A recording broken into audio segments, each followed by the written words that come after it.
This is Hilarion's take on predestination. Predestination has haunted and confused humanity ever since they were made aware of the concept of time. Fear has prompted the idea that all facets of existence may be predetermined and fixed in such a way that no choice or action on the part of the individual can avoid the experience intended to take place.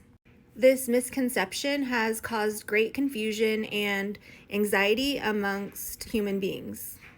The truth of the matter is that many external circumstances and event patterns are indeed arranged and predestined in a matter of speaking, but that the internal reaction to such events by the individual are entirely free. The response of each individual to the pattern of events impressed on the life from the outside is free to the extent that no psychic gift or spirit or any entity viewing from a higher plane of being can possibly say with certainty what the response would be. Even the Creator himself has voluntarily denied himself the ability to foresee the responses of individual humans to the circumstances in which they are placed.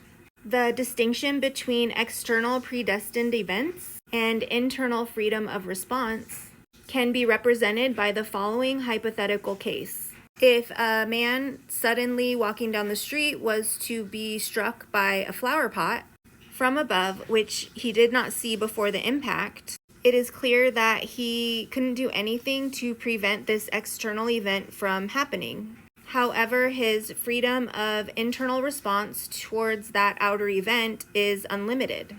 He could ignore the shock and the pain and dust himself off and keep going. Or he could conclude that someone threw the pot at him, and he could attempt to find the culprit and deal with it. On the other hand, he could decide that someone living on the adjacent building had inadvertently placed the flower pot too close to the windowsill edge, and he might attempt to replace the broken pot and may even try to replant the flower that it contained so that he could give it back to the original owner. There are many other responses that could take place. The external events, like the dropping of a flower pot, are prearranged to a larger extent in order to confront each human being with the choice of internal response.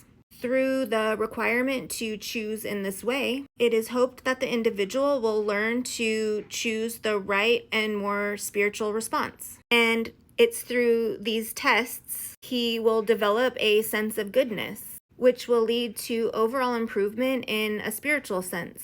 At the end of the life, when the soul passes on to new and different realms of learning and experience, it cannot take with it the things of the real world. The money, the pain, the power, all that was used in the real world.